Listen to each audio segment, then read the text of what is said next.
તમે જ પરિવર્તન બનો, તમે જ શરૂ કરો. આચાર્ય શ્રી હાજર હોય, અમે મંચ પર હોઈએ અને એ ઓડિયન્સમાં હોય, એવી અમારી હેસિયત જ નથી. છતાંય એ સન્માન અમને આપી શકે છે. એનો અર્થ જ એમ કે જેને પોતાના વિશે અત્યંત સ્વમાન અથવા સન્માન છે, એ જ બીજાને સન્માન આપી શકે છે. નાની નાની વાતમાં ઇન્સિક્યોર થઈ જાય ને એવા લોકોને સન્માન આપતા આવડે જ નહીં. એને બીક લાગે કે હું આને સન્માન આપીશ ને ક્યાંક મારી ઉપર ચડી જશે તો.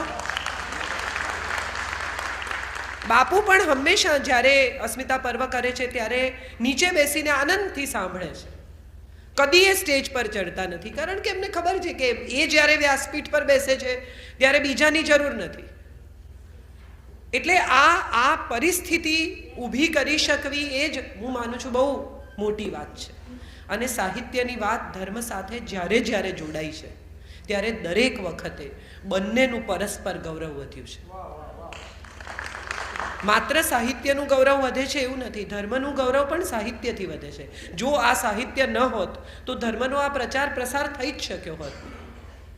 ભાષા અને આ ઉપનિષદોના ભાષ્યથી શરૂ કરીને કૃષ્ણ ગીતો સુધી દરેક વખતે સાહિત્યએ ધર્મને ફેલાવવામાં, ધર્મને લોકો સુધી પહોંચાડવામાં મદદ કરી છે. જો તુલસી રામાયણ ન હોત આપણી પાસે તો કદાચ આટલું લોકભોગ્ય રામાયણ આપણને ન મળ્યું હોત. ડોંગરેજીએ જો ભાગવત ન કહ્યું હોત તો આટલું ભાગવત લોકભોગ્ય ન થયું હોત. આ પુષ્ટિ માર્ગના અદ્ભુત આપણી પાસે પદો ન હોત તો કૃષ્ણ આટલો સુંદર આપણને ક્યાં મળ્યો હોત.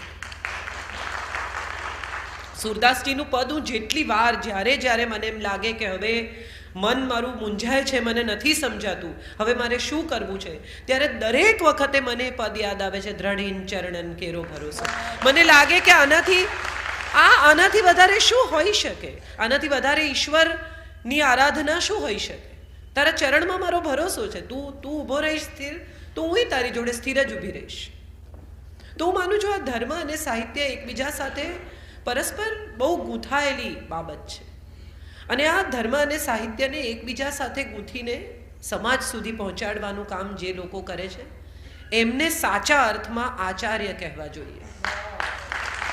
જેમના ચરિત્રથી આપણે ઇમ્પ્રેસ થઈએ, જેમના ચરિત્રથી આપણા ઉપર કોઈ અસર થાય, એ આચાર્ય છે. આપણને માત્ર શબ્દથી આચાર્ય નથી હોતા, જેનો આચાર અદ્ભુત છે તેવો આચાર્ય છે. એટલે એ એક વાતથી મારી વાત શરૂ કરું. મને બહુ હમણાં થોડા વખતથી હું પુષ્ટિમાર્ગનું સાહિત્ય વાંચું છું. મને થોડા લોકો ક્યાંક આપે છે અને જેમ વાંચતી જાઉં છું એમ મને સમજાય છે. પહેલાં હું એવું કહેતી હતી, હજી પણ કહું છું કે બાલ સ્વરૂપની તમે જ્યારે પૂજા કરો ને ત્યારે તમારે, દાખલા તરીકે કોઈને કરે, કૃષ્ણભાઈની દીકરીને હું મળવા જાઉં તો મારે એના માટે કંઈ લઈ જવું પડે.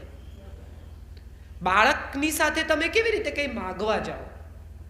એટલે તમે જ્યારે કૃષ્ણની સામે જઈને ઊભા રહો છો ત્યારે જો બાલ સ્વરૂપની તમે આરાધના કરો છો તો તમારી પહેલી ફરજ એ છે કે તમે પ્રભુને કંઈ અર્પણ કરો. હું શું માગું? તું જ બાળક છે, હું તો તને રમાડવા આવી. પણ જ્યારે તમે દ્વારકાધીશનો વિચાર કરો છો, દરબારમાં જઈને ઊભા રહો છો, રાજા છે ત્યાં જઈને માગો. આવું હું બહુ વર્ષો સુધી મારા મન સાથે એક વાત કરતી કે માગવું તો રાજા પાસે જઈને માગવું, બચ્ચા પાસે શું માંગીએ? એને તો બહાલ કરાય, એને માટે રમકડું લઈ જવાય, એને માટે મીઠાઈ કઈ લઈ જવાય. સમય સાથે મને એક બીજી વાત આ પુષ્ટિમાર્ગ વાંચતી ગઈ ત્યારે સમજાયું કે બહુ સરસ વાત એક મેં વાંચી કે બાળક જ્યારે જન્મે છે, સાવ નાનકડું હોય છે, ત્યારે સતયુગનું સ્વરૂપ હોય છે. એનામાં તદ્દન શુદ્ધતા છે. એ કોઈની સાથે લડે તો એ 5 મિનિટમાં પાછું ભેગું થઈ જાય. એ અત્યંત વિશ્વાસથી, એના મનમાં સહેજે અવિશ્વાસ નથી, એટલા વિશ્વાસથી અજાણ્યા માણસના ખભે માથું મૂકીને સૂઈ જાય. આ મને પાડી નાખશે, ફેંકી દેશે, ખોઈ નાખશે, આવું કંઈ નથી થતું. એ સતયુગ છે. પછી થોડું મોટું થાય, વૈશ્ય થાય, એને સમજણ પડવા માંડે કે આ વ્યાપાર છે, લેવડ દેવડ. તું આમ કરીશ તો હું આમ કરીશ, તું આમ આપીશ તો હું આમ આપીશ, તું 60% માર્ક લાવ તો હું તને આમ ચોકલેટ અપાવીશ અથવા તમને લેપટોપ અપાવીશ. આ વ્યાપાર દાખલ થયો. એટલે ત્રેતા દાખલ થયો. એનાથી થોડો મોટો થયો અને કુટુંબ પરિવાર એની સાથે જોડાયું. અને પછી એણે નાના મોટા છલ કરવા પડે, નાના મોટી ક્યાંક આમ તેમ કરવું પડે, નાની મોટી રમતો કરવી પડે ટકી રહેવા માટે, જીવી જવા માટે, સફળ થવા માટે, હરીફાઈમાં ઉતરવા માટે. ત્યાં દ્વાપર દાખલ થાય. અને છેલ્લે જ્યારે વૃદ્ધાવસ્થામાં પ્રવેશે છે ત્યારે સ્વાર્થી થઈ જાય. મોટા ભાગના વૃદ્ધોને તમે જુઓ, એમને સૌથી પહેલો વિચાર પોતાનો આવે. આ ગમે કે ન ગમે, સત્ય આ છે.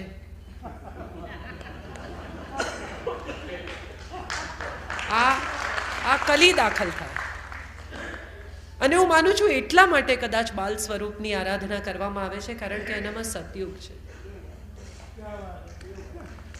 બાળક જેટલી નિર્દોષતા ઈશ્વરમાં હોય એ હું માનું છું કૃષ્ણ સિવાય બીજી કોઈ જગ્યાએ નથી.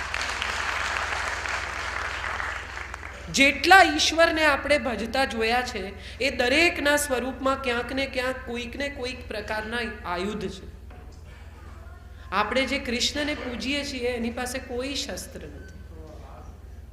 સુદર્શન એ રાખે છે પણ હાથમાં પહેરી નથી રાખતા. ખભે બાણ રાખે જ એવો ઈશ્વર નથી આ. ત્રિશુલ પકડી જ રાખે એવો ઈશ્વર નથી આ. જરૂર પડે કાઢે સુદર્શન, પણ બાકી બાંસુરીથી ચલાવે છે. અને હું માનું છું કે જે સંગીતથી, જે સ્નેહથી, જે શબ્દથી થઈ શકે એ ક્યારેય શસ્ત્રથી થઈ શકતું નથી.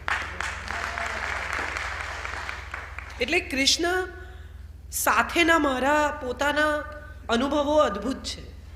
ઘણી વાર મને એમ થાય કે હવે આગળ કંઈ દેખાતું નથી, 2 ફૂટ આગળ અંધારું છે, અને ત્યારે હું એમ કહું કે હવે તું જાણે ને તારું કામ જાણે, હું તો સૂઈ જાઉં છું. અને મને ખબર છે કે 24 કલાકમાં કંઈક ને કંઈક એવું થાય જેને હું ચમત્કાર નથી કહેતી, છતાંય કંઈક એવું ગોઠવાય કે મને સમજાય કે આ થવાનું નહોતું પણ થયું. આ ઈશ્વર છે.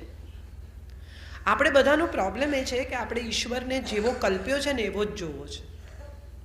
એક બહુ સરસ જોક છે કે એક કાકાને ભગવાન સ્વપ્નમાં આવ્યા ને આવીને એમણે કહ્યું કે તું જ્યાં હોઈશ, જે મુશ્કેલીમાં હોઈશ ત્યાં હું તારી પાસે આવીશ. પછી ગામમાં પૂર આવ્યું એટલે લોકો દોડાદોડ કાકાને ઘરે ગયા કે ચલો ચલો ગામમાં પૂર છે. એટલે કાકાએ કહ્યું ના ના, મને તો ઈશ્વર લેવા આવવાનું છે ને, તમે લોકો નીકળો.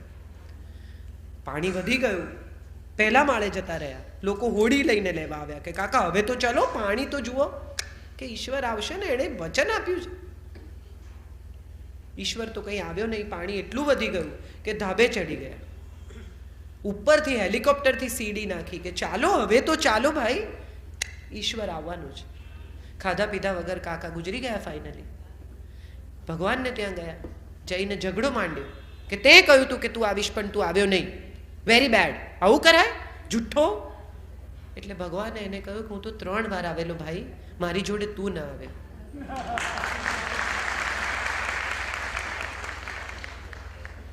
આપણે ધાર્યું છે કે પિતાંબર પહેરીને વાંસળી વગાડતો, મોરપીંછ ખોસીને આવે તો જ એ ઈશ્વર, બાકી એ ઈશ્વર નહીં. આ આપણી કલ્પનાનો ઈશ્વર છે. ખરેખર તો એ છે જ. હમણાં અત્યારે એના વિશે જે બોલાઈ રહ્યું છે એ પણ એ સાંભળી જ રહ્યો છે, મનોમન હસી રહ્યો છે ક્યાંક. મજાની વાત એ છે કે આપણે ખરેખર મૂર્તિને પાછા ઈશ્વર નથી માનતા. જો માનતા હોઈએ તો આવા છૂટા ચોખા એના પર ફેંકીએ નહીં, આવા છૂટા ફૂલ એના પર ફેંકીએ નહીં. વિચારી જુઓ કે આંખ ખુલે અને ઘડો ભરીને દૂધ કોક તમારા પર ઢોળે તો તમને કેવું લાગે? સવારના પરમાં નાહીને પગ ચપ્પલ કાઢીને કોક તમારે ત્યાં આવીને સવારના પરમાં ડ્રોઈંગ રૂમમાં ગોઠવાઈ જાય ને એક માંગણી રોજ લેતો આવે, કેવું લાગે? આ આપણે એની સાથે કરીએ છીએ. મજા એ છે કે પુષ્ટિમાર્ગ ઈશ્વરને પણ સૌથી પહેલા માણસ શ્વાસ લેતું સ્વરૂપ કરે છે. એની દરેક મૂર્તિમાં પ્રાણ છે. એ ખાય છે, પીએ છે, રમે છે, ઊંઘે છે, જાગે છે. કોઈ રીતે ઈશ્વરને તકલીફ પડે એવું કશુંય પુષ્ટિમાર્ગ કરતું નથી. અને માટે કદાચ પુષ્ટિમાર્ગીઓને ઈશ્વર સૌથી નિકટ છે. વૈષ્ણવોને ઘરે ક્યારેય મેં ગરીબી કે તકલીફ જોઈ નથી.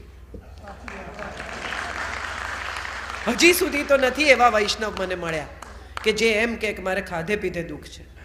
બાકી દુઃખ તો બધાને છે.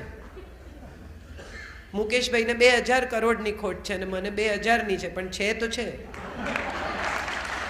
ખોટ તો છે, થોડા હે થોડે કી જરૂરત. અને બીજી સૌથી મહત્વની વાત, મને એક ચિત્રલેખાનું ગીત બહુ ગમે છે.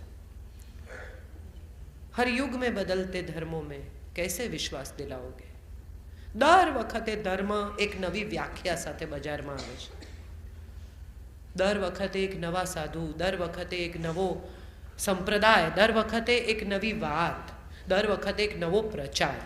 હોર્ડિંગ્સ લાગે મોટા મોટા, લોકો દેખાય તમને, ગેટઅપ. હમણાં પેલો મેસેન્જર ઓફ ગોડ કરીને એક ભાઈ દાખલ થયા છે, અને એ તમે જુઓ તો તમને સમજાય કે આવો મેસેન્જર ઓફ ગોડ હોય તો મને નહીં આપતા મેસેજ, મારે નથી જોઈતો મેસેજ. એવો ભયાનક મેસેજ લઈને આવ્યો છે. સો સમટાઈમ્સ યુ ફીલ કે આ કઈ દુનિયામાં આપણે પ્રવેશી રહ્યા છીએ. ધર્મની વ્યાખ્યાઓ શું બની ગઈ છે. કથા સાંભળવા કેટલા લોકો જાય, 25,000 લોકો કથામાં બેઠા હોય. મેં આ વખતે વ્યાસપીઠ પરથી કહ્યું કે આપણે અહીંયા કશું મૂકી જઈએ છીએ એવો આક્ષેપ હું નથી કરતી, પણ આપણે ડેફિનેટલી કશું ભૂલી જઈએ છીએ એવું તો મારે કહેવું જ છે. આટલી બધી વાત, આટલા બધા ધર્મો, આટલો બધો પ્રચાર પ્રસાર, આટલી કથાઓ, આટલા સંપ્રદાયો, તેમ છતાં એક માણસ બીજા માણસને ચાહી ન શકે. એક માણસ, બહુ સરસ વાત કરી એમણે લાભુદાદાની, કે અકારણ સ્નેહ. આજે અમે બેઠા હતા અને લાભુદાદા એટલી અદ્ભુત વાત કરી કે બધા કેટલાય અવતાર છે, પણ જ્યારે તમારા મનમાં એક ક્ષણ માટે પણ અકારણ કોઈને માટે સ્નેહ જાગે, તમને એની પાસેથી કંઈ નથી જોઈતું, એને તમારી પાસેથી કંઈ નથી જોઈતું, તેમ છતાં જો તમને એને માટે સ્નેહ જાગે, એનું ભલું થાય એવી ઈચ્છા થાય, તો માનજો કે દ્વારકાધીશનો સ્ફૂર્તિ અવતાર એક ક્ષણે પ્રગટ થયો છે. કેટલી બધી મોટી વાત. હું માનું છું ધર્મની જો વ્યાખ્યા કરવી હોય તો આટલી જ થઈ શકે, આનાથી મોટી કોઈ વ્યાખ્યાની જરૂરત જ નથી. કોઈને પણ કશું પણ માગ્યા વગર તમે ચાહી શકો. અનકન્ડિશનલ લવ, આવો એક સુંદર શબ્દ છે. વેલેન્ટાઇન હમણાં જ ગયો છે. ગઈકાલે વેલેન્ટાઇનના દિવસે તમે લાલ ગુલાબ ને લાલ ફૂલ ને લાલ હાર્ટ ને, આ લાલ રંગની પણ એક મજા છે. એ જેટલો પ્રેમ બતાવે છે ને એટલો ભય પણ બતાવે છે. એટલે સમજી લેવું કે આ બંને બેલેન્સમાં જાય છે. રેડ સાઇન છે એની. આ વાત સાથે મારે કહેવું છે કે આપણે બધા જ, હું માનું છું ક્યાંક ને ક્યાંક ધર્મથી ડરતા થઈ ગયા છીએ. નાનકડું બાળક હોય ને, આમ ન કરાય પાપ લાગે, આમ ન કરાય પાપ લાગે. પાપ પુણ્ય, મેં હમણાં જ ગયા અઠવાડિયે લખ્યું છે, એ પાપ હે ક્યાં, એ પુણ્ય હે ક્યાં. આપણે બાળકને, નાનકડું છોકરું સૂતું ના હોય ને તો એને બીવડા, સુઈ જા બાવો આવશે. એટલે બાવાથી બીવાય કે બાવાને નમાય? આપણે એને શું શીખવાડીએ છીએ? આપણે એને શીખવાડીએ છીએ શું? એટલે ભયને નમાય ઇઝ ઇક્વલ ટુ શું? આપણે આ શીખવી રહ્યા છીએ કે ડરને નમવું, ધર્મ ભીરું થવું કે ધર્મ પ્રેમી થવું? પ્રેમ હોવો જોઈએ ઈશ્વર માટે. ઈશ્વરનો ભય શું? માતા પિતા જેવો છે આ ઈશ્વર, એ જો એને આપણે ખરેખર ત્વમેવ માતા ચ પિતા ત્વમેવ કહેતા હોઈએ તો કોઈ મા બાપ એવું ઈચ્છે કે એના છોકરા 200 કિલોમીટર પગે ચાલીને એને મળવા આવે?